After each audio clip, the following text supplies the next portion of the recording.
Assalamu alayna wa ala ibadillahis shalihin. Wassalamualaikum warahmatullahi wabarakatuh.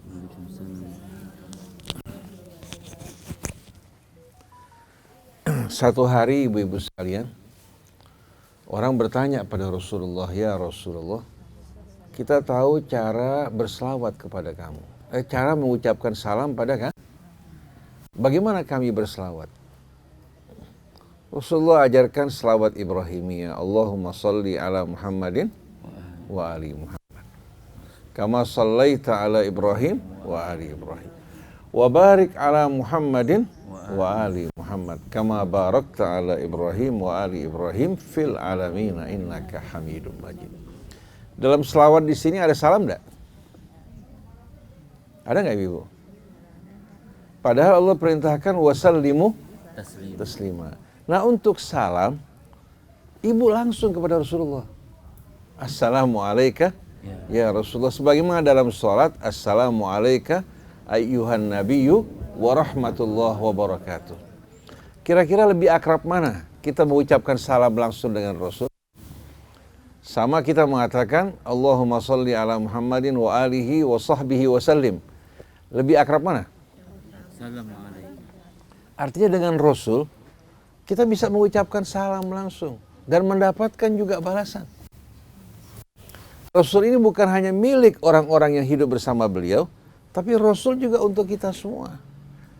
Pada saat sahabat mengucapkan Assalamualaikum, ya, mendapatkan balasan. Oleh karena itu ada sahabat, Rasulullah datang ke rumahnya mengucapkan salam, satu kali nggak dijawab. Mereka jawab dengan hati. Kemudian Rasulullah mengucapkan salam yang kedua, juga mereka tidak mengangkat suara jawab. Baru yang ketiga, mereka menjawab. Akhirnya ditanya, kenapa kalian terlambat menjawab? Dibilang, kami ingin mendengarkan doa kamu ya Rasulullah. Ingin mendengarkan doa Rasul yang mendoakan keselamatan bagi mereka. Nah, begitu kita mengucapkan Assalamu alayka ayyuhan nabiyyu wa rahmatullah wa barakatuh, kita mendapatkan juga balasan. Balasan dari malaikat yang ditugaskan Allah, balasan dari Allahnya, juga balasan dari Nabi kita Muhammad SAW. Dan ajaran Islam ini ingin mengajak kita menuju Darussalam. Jadi sebetulnya Bapak Ibu tidak jauh dari Rasulullah. Dan itu yang diinginkan Allah, agar selalu dekat dengan Rasul, mengikuti petunjuknya, bimbingannya, mencintai Rasul melebihi cinta kita kepada diri kita. Jadi hubungan kita dengan Rasul bukan hubungan yang berjarak jauh. Tapi umatnya, ya, dengan sendirinya Rasul sebagai induk kita bagaikan anak-anak yang berkeliling di sekeliling Nabi kita Muhammad SAW. Dan kita semua tahu bahwa istri Nabi adalah ibu orang yang beriman. Berarti ayahnya siapa? Rasulullah SAW. Ayahnya Rasulullah, walaupun memiliki hubungan darah dengan Rasul, kalau nggak beriman, dikeluarkan seperti Abu Lahab. Walaupun ibu-ibu yang tidak pernah kenal bertemu dengan Rasul, bila ibu kembali kepada Allah dalam keadaan beriman, Rasul akan mengenali ibu-ibu sekalian. Oleh karena itu, tumbuhkan cinta di hati kita pada Allah, ya, melebihi kecintaan kita kepada selain. Kemudian cinta kepada Rasul melebihi cinta kita kepada diri kita dan keluarga kita. Baru kita akan berjalan di atas jalan cinta pada Allah dan jalan cinta pada Rasulnya. Berbeda dengan orang yang hidup di jalan cinta kepada selain Allah. Beda nggak Ibu? Pasti beda. Nah, alhamdulillah pada majelis kita pagi hari ini di majelis Ta'lim DPR, ya, ibu-ibu sekalian sebagai wakil-wakil rakyatnya. Presidennya antara dua, Ustadz Heri atau Iman di belakang itu. Bagaimana kita bersama-sama semua berkumpul bersatu, ya, dalam rahmat Allah Subhanahu wa Ta'ala. Kita berlindung dari azab dan murkanya. Mudah-mudahan apa-apa yang disampaikan Ustadz Heri untuk ibu-ibu sekalian menjadi bekal yang sebaik-baiknya. Pengajian kita bukan pengajian yang tegang, ya, yang kerjaannya nyerang sana, nyerang sini, musuhi sana, musuhi sini, tapi Pengajian sebagaimana risalah Nabi menaburkan rahmat bagi al-alamin. Nah, sebelumnya mari kita berdoa dengan doa Rasul. Bismillahirrahmanirrahim. Alhamdulillahi rabbil. Allahumma salli ala Muhammadin wa ali Muhammad. Rabbana zidna ilman wa alhiqna bis salihin. Allahumma inna na'udzu bika min zawali ni'matik wa tahawuli afiyatik wa fujaati nikmatik wa na'udzu bika min jami'i sakhatik. Doa ini merupakan doa amat indah. Yang pertama tadi, Rabbi zidni ilman. Allah yang mengajarkan Rasul untuk membaca doa ini. Wahai Tuhanku, tambahkan aku ilmu. Walhiqni bis-salihin, gabungkan aku bersama orang yang saleh. Doa berikutnya, ya Allah, aku berlindung kepadamu min zawali nikmatik, dari perginya lenyapnya nikmatmu. Wa tahawuli afiyatik, dan perubahan keafiatmu yang tadinya dalam keadaan afiat, tahu-tahu Allah angkat afiatnya. Wa fujati nikmatik, atau datangnya murkamu secara tiba-tiba. Wa na'udzubika min jami'i sakhatik, dan kami berlindung padamu dari segala perbuatan, sikap, dan jalan yang menuju murkamu, ya Allah. Doa sederhana, tapi doa yang menjadi doa yang membentengi kita dari bencana, dari mara bahaya, demikian pula dari murka Allah Subhanahu wa ta'ala. Tadi ibu-ibu berbincang-bincang persoalan rizki. Kalau kita bergantung pada usaha kita, mungkin nggak kita hidup? Ibu kalau memperhatikan seorang petani yang membajak tanah, kemudian memupuk, menyiram, setelah itu meletakkan benih-benih padi atau tunas padi yang kecil-kecil. Coba ibu-ibu perhatikan. Apa yang dilakukan petani dengan apa yang Allah lakukan. Menumbuhkan pohon tersebut, menyerap sari-sari makanan, menyediakan kebutuhan kita dari beras, gandum, dan lain-lain sebagainya. Bahkan dalam keadaan terbungkus oleh kulitnya. Nah coba, bandingkan usaha petani dengan apa yang Allah lakukan, mana yang lebih besar? Petani hanya menempuh apa? Menempuh jalan, mengikuti sebab, tapi yang menumbuhkan adalah Allah. Betul enggak? Seorang menanam durian, setelah ditanam, disiram, tumbuh pohonnya, beberapa tahun kemudian mengeluarkan buah durian. Kira-kira yang merancang buahnya, aromanya, rasanya, kemudian bilik-bilik penyimpanan durian, kira-kira siapa petani? Allah. Allah sebetulnya dia yang memberikan kita segala-galanya. Tapi kalau orang diberikan begitu aja tanpa usaha, nggak nikmat. Coba kalau seandainya ibu-ibu mau makan nggak usah repot-repot. Ibu di tempat tidur ibu duduk. Ada yang bawain makanan, ada yang suapin ibu. Sampai gerakin tangan juga enggak. Ibu terima semua makanan jadi. Kira-kira bahagia nggak? Merasakan kehidupan dunia ini penjara yang mencekam. Tapi kalau ibu mau belanja uang nggak ada. Uang nggak? Tahu-tahu dapat rezeki ala kadarnya. Beli apa? Beli paling sayuran, ikan asin, sama sambal. Dalam kondisi susah, nafsu nggak? Subhanallah. Justru kalau kita mendapatkan sesuatu dengan usaha lain. Kita zaman di Sukabumi dulu, para petani itu mereka bercocok tanam pagi-pagi karena nggak ada gadget. Jadi subuh-subuh setelah sholat subuh petani apa? Ke sawah. Kalau sekarang petani ke sawah jam 2 siang. Karena malamnya begadang. Jadi akhirnya petani tidak serius bekerja. Kemudian membajak tanah juga menggunakan kerbau, sekarang menggunakan mesin. Mereka bekerja berkeringat. Terkadang satu orang bisa menggarap sampai 1/2 hektar. Bayangkan coba. Artinya dalam waktu yang berkala ya. Subhanallah begitu siang-siang istrinya bawain makanan. Makan? Nasi kebuli. Tapi kebulinya kebuli terasi. Nasi dipakai terasi sama lalap. Itu petani, 1 bakul dimakan habis. Sedangkan yang punya uang, Yang hidup dalam kemewahan lagi bingung mau makan apa hari ini. Ini enggak nafsu, itu enggak nafsu. Lalu berpikir mau makan di mana hari ini. Di sini enggak cocok, di sana enggak cocok. Ujung-ujungnya apa? Makan masuk hanya untuk mengenyangkan tapi hatinya kemana-mana. Mana yang lebih nikmat? Oleh karena itu, ibu-ibu jangan pernah beranggapan usaha ibu ini yang memberikan ibu rezeki. Bukan. Kita berobat, yang menyembuhkan siapa? Kita berusaha, Allah yang memberikan kita rezeki. Saya ingin berikan contoh buat ibu-ibu pelajaran yang hidup di tengah-tengah kita. Yang selalu kita kenang. Dan Allah selalu mengingatkan para jamaah haji ya, untuk melakukan perbuatan tersebut bahagian dari rukun haji. Bersa'i di antara Safa dan apa arti sa'i?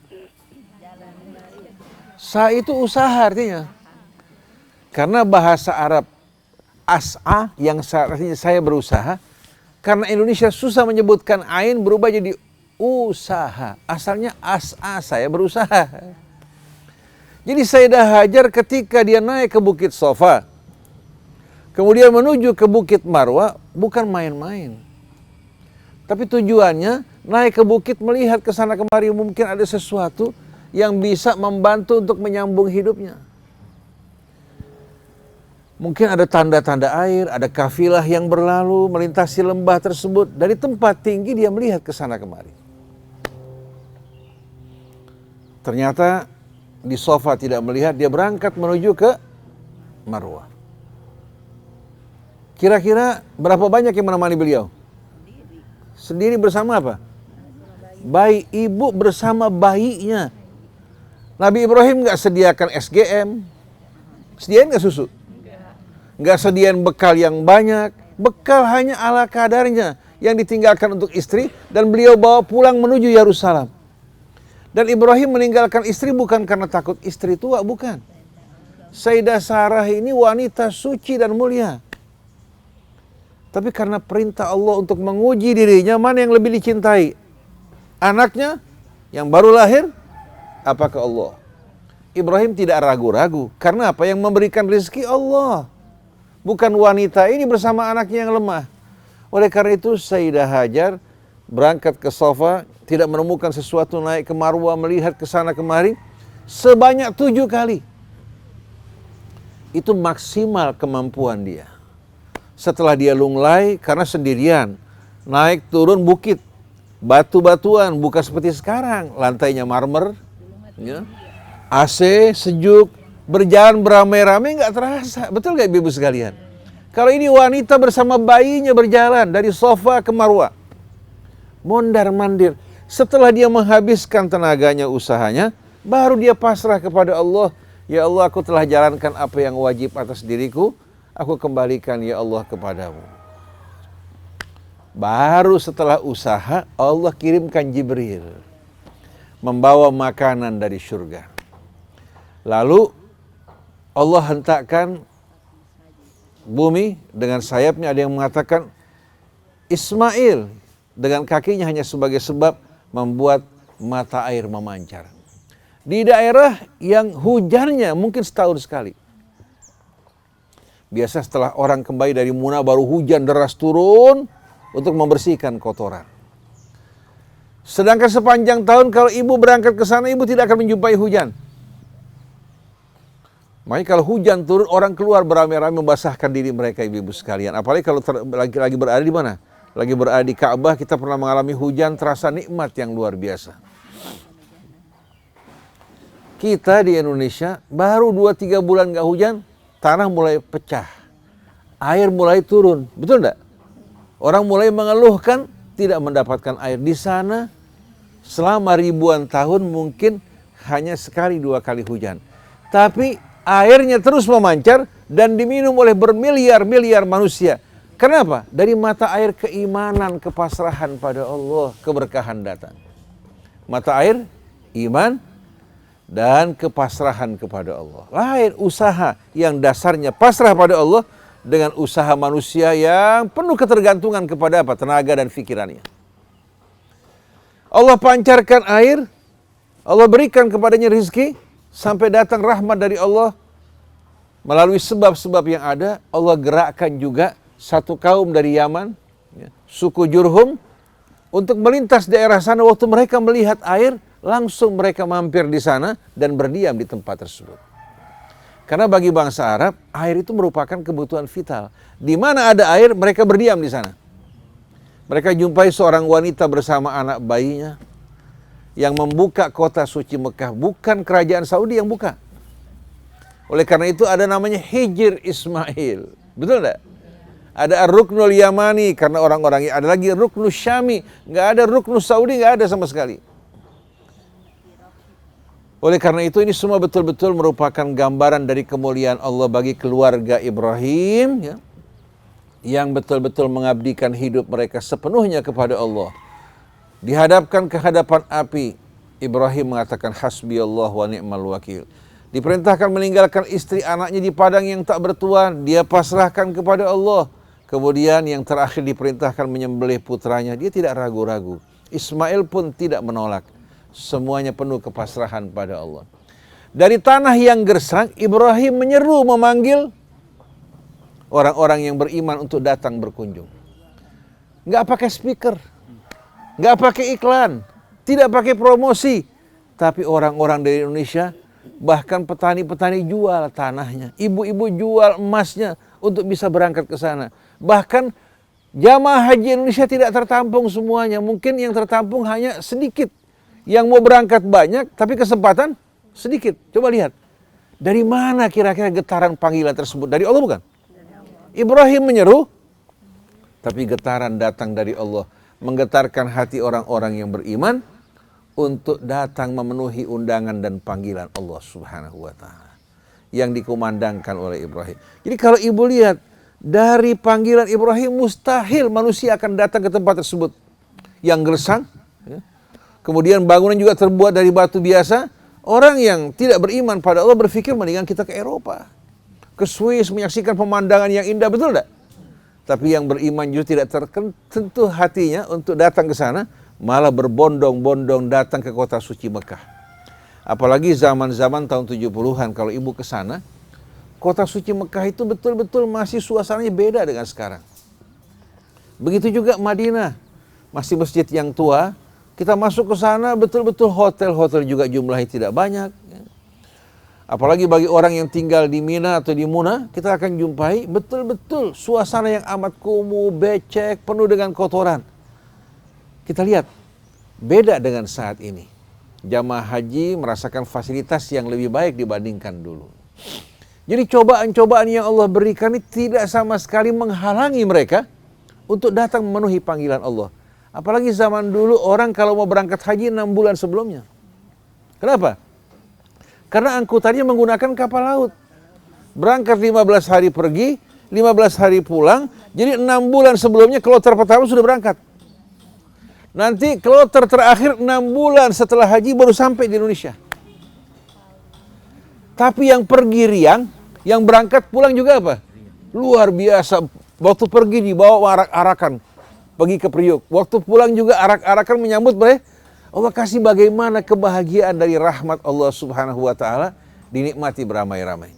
Nah mudah-mudahan yang belum berangkat haji bisa berangkat haji, yang belum umroh bisa umroh, yang sudah berangkat umroh bisa berangkat lagi datang berkunjung dan berziarah kepada Nabi kita Muhammad SAW.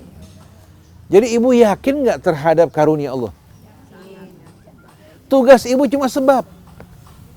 Rezeki dari Allah. Nah saya mau tanya sama ibu. Ayam masuk ke rumah ibu atau ke teras ibu, nyeker-nyeker di atas ubin. Usaha bukan? Ibu nggak tega ambilin beras kasih buat dia. Betul nggak?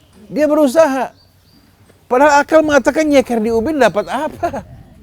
Nggak ada cacing, nggak ada apa-apa. Tapi dengan rahmat Allah, dia nyeker-nyeker menggetarkan perasaan ibu. Allah kirimkan. Rezeki dari Allah cuma melalui apa? Melalui ibu. Ibu tidak sadar, habis apa? Membersihkan gigi ibu, keluar sisa daging. Jatuh ke tanah, rombongan semut langsung berpesta, membawa makanan tersebut masuk ke lubangnya. Terfikir nggak? Allah apa yang dikehendaki. Jadi panas di pengajian ibu-ibu, insya Allah rahmatnya lain. Jadi kalau kita pikirkan, kita kadang-kadang nggak sengaja. Dari buangan makanan kita diserbu apa? Oleh semut, jadi apa? Jadi kenduri buat mereka. Makanya Allah bilang apa? Wallahu yarzuqu man yasha bighairi hisab. Kalau rizki diserahkan kepada manusia, apa jadinya ibu-ibu? Apa kira-kira jadinya? Allah bilang apa? Qul law antum tamlikuna khazaina rahmati rabbi idzan la amsaktum khasyatal infaq wa kana al insanu qatura. Katakan, kalau seandainya Allah serahkan pada kalian perbendaharaan Tuhanku dan rahmat Tuhanku, niscaya kalian bakal simpan. Karena manusia kikir, bakal demo, bukan hanya manusia, sampai hewan-hewan semut bakal demo. Kenapa? Rizkinya ketahan sama manusia yang serakah.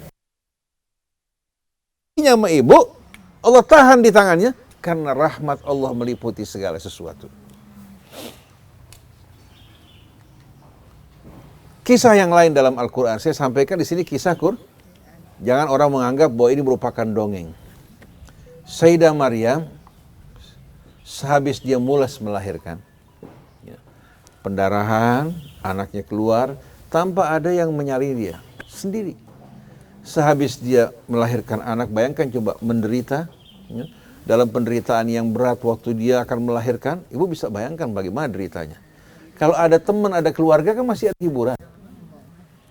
Begitu dia melahirkan anak, ditambah lagi, tidak ada suami. Apa kata orang walaupun dia tidak berbuat zina? Sampai dia mengatakan, ya laitani kuntu nasiyan mansiya. Coba aku ini termasuk orang yang terlupakan. Subhanallah, pada saat itu dia mendengarkan seruan dari Allah melalui malaikatnya. Wahuzi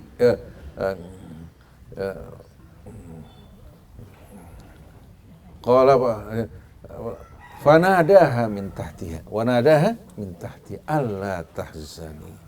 Waktu dia mendengarkan seruan ya dari bahagian bawah, jangan kau berduka. Alla tahzani. Qad ja'ala rabbuki tahtaki sariya. Tuhanmu telah menyediakan bagi kamu untuk memandikan anak kamu, membersihkan diri kamu, saluran air yang kecil dan jernih. Nah, untuk kebutuhan makan kamu, wahuzzi ilaiki bijid'in nakhlati tusaqit alaiki rutaban janiyya. Goyangkan pohon korma, niscaya dia akan menjatuhkan buah-buah rutab. Buah rutab ini buah yang baru mulai matang, kalau mengkal keras. Ini sudah mulai apa? Sudah mulai keluar coklat-coklat matang. Itu buat bayi, buat juga ibu luar biasa. Dia mengandung zat besi yang amat tinggi dan mudah untuk diserap oleh ibu maupun oleh anak. Tusaqit alaiki rutaban janiyya, sudah dalam keadaan terpetik jatuh ke hadapan kamu. Coba ibu-ibu bayangin, kalau perempuan habis melahirkan, kira-kira bagaimana kondisinya, lemah nggak? Habis pendarahan, lemah, letih kan, berkeringat, disuruh goyangin pohon korma. Kalau seandainya ya, Atep disuruh goyangkan pohon korma, jatuh gak buahnya? Enggak.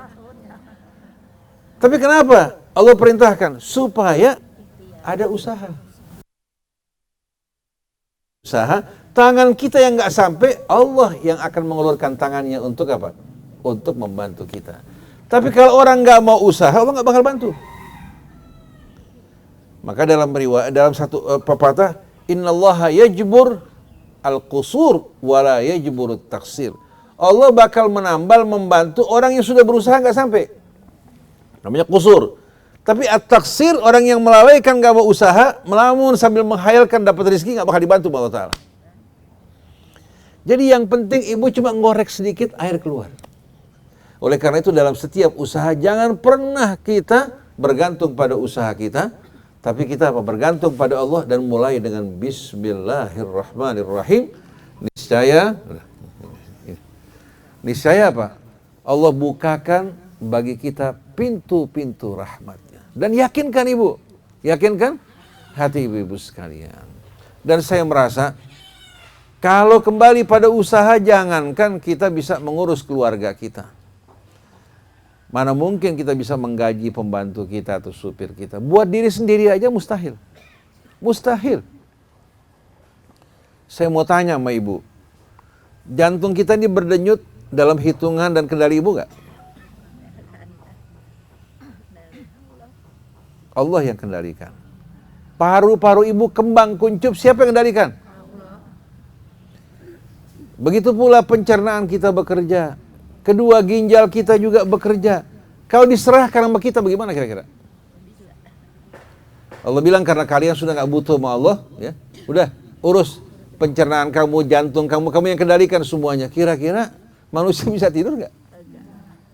Tapi Allah kasih subhanallah, dia tidur, dia istirahat. Allah subhanahu wa ta'ala yang mengulurkan rahmat dan bantuannya kepada kita semua. Kalau bukan karena rahmat Allah, bagaimana kira-kira kita menjalani hidup ini? Yang Allah serahkan sama kita cuma sedikit. Selebihnya semua Allah tangani. Yang diserahkan pada kita cuma sebab usaha. Contohnya, kita berusaha untuk menanam, yang numbuhkan Allah. Kita makan masuk ke mulut kita, lewat kerongkongan, yang menangani siapa? Allah. Bahkan di mulut, dikunyah juga, Allah yang tangani. Coba ibu perhatikan. Ibu-ibu kalau ngunyah makanan, gigi atas sama bawah ibu atur pelan-pelan nggak? Takut lidah ibu kayak gitu lah. Subhanallah, ibu ngunyah tanpa mikir. Coba kalau harus mikir, bagaimana jadinya, Pak? Tapi Allah kasih subhanallah, kita ngunyah dengan penuh kenikmatan, lidah kita apa? Tidak tergigit. Itu alam bawah sadar semua kan? Kalau sekali-sekali kegigit, karena apa? Enggak, kalau ngelamun, enggak. Terkadang karena apa? Karena kejutan-kejutan tertentu, ya, bisa-bisa salah gigit lidah kan? Tapi Allah kasih subhanallah, bagaimana Allah mengatur dengan penuh kesempurnaan. Manusia subhanallah sudah diatur, dibantu oleh Allah. Usahanya diserahkan sedikit, masih sombong bangga dengan usahanya. Ana aktsaru minka malan wa a'azzu nafar. Saya lebih banyak harta dan demikian pula keluarga saya. Baru dia membangun sedikit, dia banggakan hasil pembangunan dia.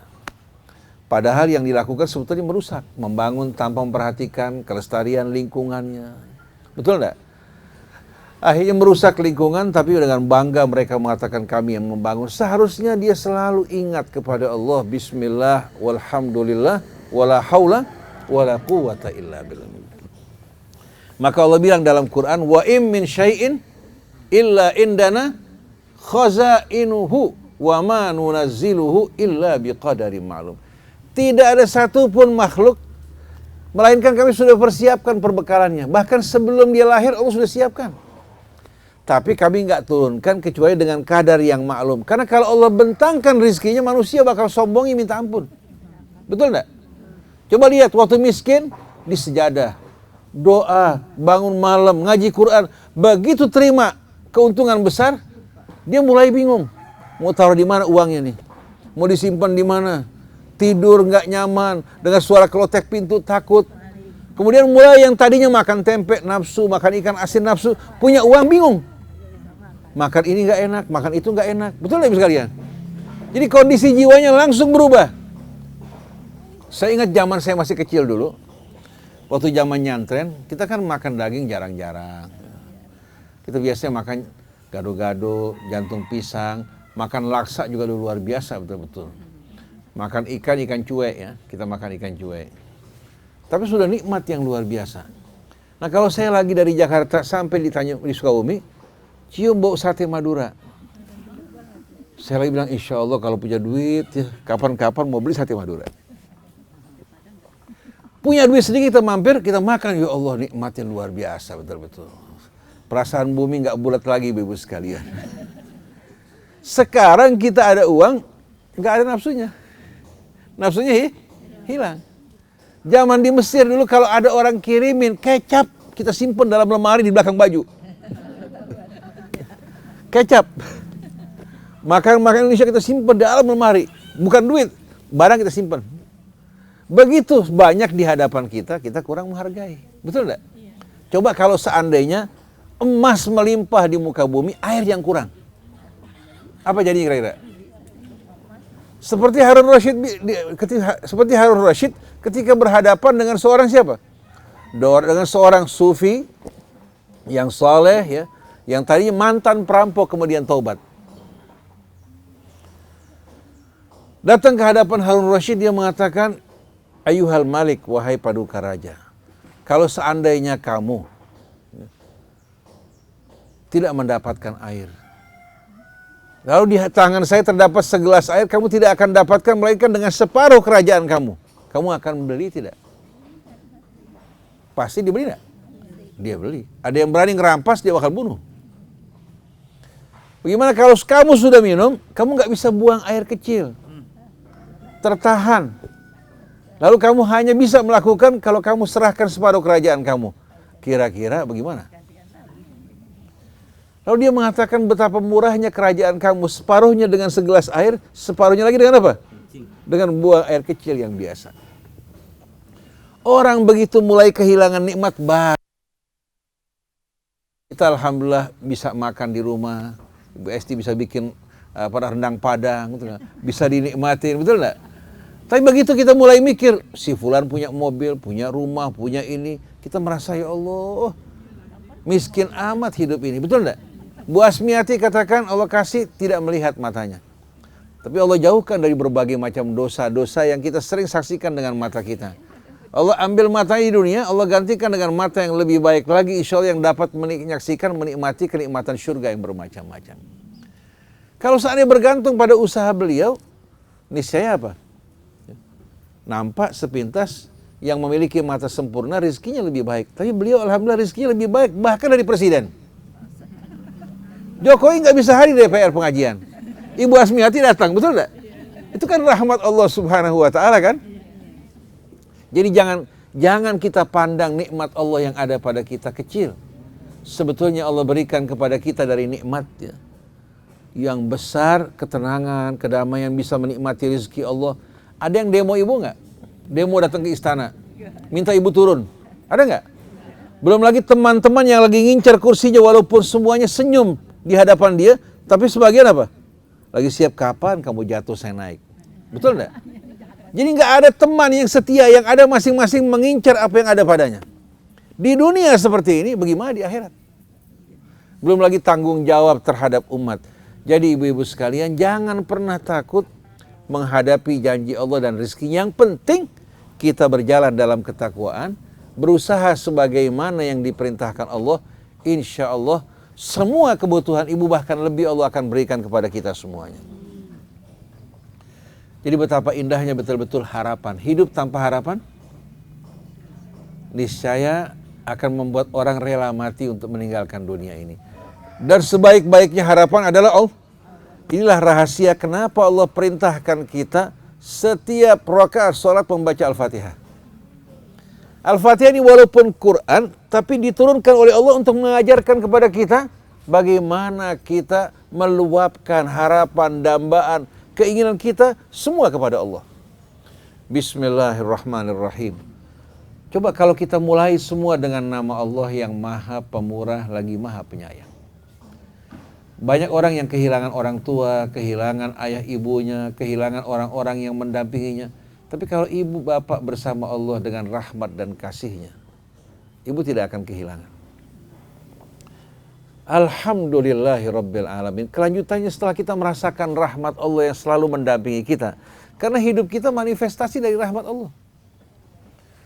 Segala puji seluruhnya kita persembahkan hanya teruntuk Allah Tuhan semesta alam. Ar-Rahmanir Rahim kembali diulangi. Yang Maha Pemurah lagi Maha Penyayang. Maliki Yaumiddin. Sebagaimana Engkau ya Allah yang menganugerahkan kehidupan sebagai khalifah di muka bumi dengan amanat yang Kau amanatkan, Engkau pula yang akan mengadili kami di hari kemudian nanti. Jadi Allah Subhanahu wa Ta'ala yang mengawasi kita, Allah juga yang akan mengadili kita. Dan Dia adalah Ar-Rahman Ar-Rahim yang Maha Pengasih lagi Maha Penyayang. Memaklumi kesalahan kita, mengampuni dosa-dosa kita, menjanjikan rahmatnya, kebaikan dibalas dengan balasan yang berlipat ganda. Iyyaka na'budu wa iyyaka nasta'in. Setelah kita memahami hakikat ini, maka yang patut satu-satunya kita sembah hanyalah Engkau ya Allah. Kepadamu kami menyembah dan kepadamu kami memohon pertolongan. Kira-kira seorang hamba kalau dengan hatinya, jiwanya mengucapkan hal ini, bagaimana tanggapan Allah terhadap kita? Maling, perampok, Koruptor kok merasa aman? Kenapa ibu-ibu nggak merasa aman? Hanya kepadamu kami menyembah, hanya kepadamu kami memohon pertolongan. Di tengah-tengah gelapnya hidup ini, ihdinas siratal mustaqim, siratal ladzina an'amta alaihim, ghairil maghdubi alaihim waladdallin. Betapa indahnya hidup di bawah petunjuk Allah yang menunjukkan jalan kita yang lurus, dan jalan yang kita lalui jalan orang-orang yang menerima kenikmatan dari Allah di dunia maupun di hari akhir nanti. Apalagi yang kurang buat kita. Oleh karena itu Al-Fatihah yang kita baca, yang dijadikan sebagai pembukaan Al-Quran, dibaca tergantung niat kita semuanya. Yang kehilangan harapan, dia menemukan harapannya dengan membaca Al-Fatihah. Al-Fatihah ini merupakan surah yang setara dengan seluruh Al-Quran. Hingga Allah mengatakan, وَلَقَدْ آتَيْنَاكَ سَبْعًا مِنَ الْمَثَانِ وَالْقُرْآنَ الْعَظِيمِ. Kami telah memberikan kamu 7 ayat yang berulang-ulang yang berisikan puja-puji kepada Allah, dan kami anugerahkan bagi kamu Quran yang besar. Berarti apa? Al-Fatihah seolah-olah apa? Merupakan apa? Anugerah tersendiri. Nah, Al-Fatihah merupakan saripati dari petunjuk Allah, dari petunjuk Al-Quran Al-Karim. Maka seandainya ibu-ibu baca dengan meresapi, menghayati, dalam keadaan apapun akan menjadi jalan keluar bagi kita. Setelah baca Al-Fatihah, baca selawat, baca istighfar, mohon apa-apa yang ibu mohon dalam hidup ini. Insya Allah apa-apa yang ibu harapkan Allah Subhanahu wa ta'ala akan penuhi. Tapi ingat, jangan bergantung pada usaha. Kita berusaha, tapi jangan landaskan pada usaha kita. Nah, kalau saya disuruh bergantung pada usaha saya, bukan hanya anak-anak keluarga saya yang mati, saya juga mati. Karena jantung bukan saya yang kerjakan, pencernaan bukan saya yang melakukan, semua di tangan Allah. Cuma manusia lupa kepada Allah. Sedikit pekerjaan dibanggakan, lupa bahwa semua hidupnya bergantung pada rahmat Allah. Oleh karena itu Allah mengatakan, fadhkuruni adzkurkum washkuruli wala takfurun. Demikianlah ibu-ibu sekalian. Yang penting kan kita resapi, kita hayati. Ibu kembali dengan bekal iman, keyakinan kepada Allah Subhanahu wa ta'ala, tidak menjadi lemah. Insya Allah ibu pulang dari tempat ini, semua hajat ibu yang Allah ridhai dikabulkan. Semua permintaan ibu yang berbahaya buat ibu dijauhkan. Allah gantikan dengan yang lebih baik. Anak ibu dijadikan anak-anak yang saleh. Sisa umur ibu-ibu sekalian dan kita semua diisi dengan amalan-amalan yang Allah ridhai. Allah Subhanahu wa ta'ala menjauhkan kita dari perbuatan keji, mungkar, dan perbuatan-perbuatan yang menjerumuskan kita dalam murka Allah Subhanahu wa ta'ala. Allah jauhkan kita dari perbuatan syirik. Allah jauhkan kita dari jalan-jalan yang akan betul-betul apa? Membuat kita kehilangan kehormatan kita di dunia, juga kehilangan kebahagiaan kita di hari akhir. Allah ampuni dosa kedua orang tua kita, guru-guru kita, Ustadz Heri yang bersama keluarga, ibu-ibu bersama seluruh keluarga, orang tua kita yang mendahului kita dengan keimanan, begitu pula anak-anak kita. Semoga Allah bimbing mereka ke jalan yang lurus. Subhanakallahumma wa bihamdik, asyhadu an la ilaha illa anta astaghfiruka wa atubu ilaik, wal afu minkum. Wassalamualaikum warahmatullahi wabarakatuh. Sebagai kata penutup, ada seorang soleh yang beribadah, berzikir kepada Allah di waktu malam, membaca Al-Quran, berkumpul bersama saudara-saudaranya yang beriman dari kalangan orang-orang yang biasa. Lalu orang bertanya, kenapa kok saya lihat kamu begitu bahagia? Dia mengatakan, lau alimal muluku ma nahnu fihi laharabuna wajaduna bisuyuf. Kalau raja-raja, penguasa-penguasa tahu kenikmatan kebahagiaan yang kita rasakan, mereka bakal kerahkan pasukannya untuk bisa merebut kebahagiaan kita. Tapi ternyata mereka nggak bisa rebut dengan harta maupun kedudukan. Kebahagiaan ini, kebahagiaan yang Allah anugerahkan pada saat Allah selalu mengingat Allah dan berkumpul bersama hamba-hamba Allah. Kalau orang acara resepsi, acara heboh ulang tahun, kemudian berdendang dengan suara musik, dibandingkan acara ibu lebih mana? Jauh lebih nikmat ibu-ibu sekalian, betul tidak? Kalau yang pergi resepsi, Dia bandingin tasnya sama tas temannya. Kadang-kadang kulitnya diangkat, putih mana ya? Kemudian mukanya juga dibandingkan. Kemudian jilbabnya buatan mana? Selopnya sampai ke bawah-bawah dia liatin. Itu kalau bersaing dalam kehidupan akhirnya pulang nggak ada yang bahagia. Tapi ibu-ibu insya Allah pulang begitu melihat Allah, melihat Ustadz Heri, ibu akan bahagia bersama-sama insya Allah. Subhanakallahumma wa bihamdik, asyhadu an la ilaha illa anta, astaghfiruka wa atubu ilaik.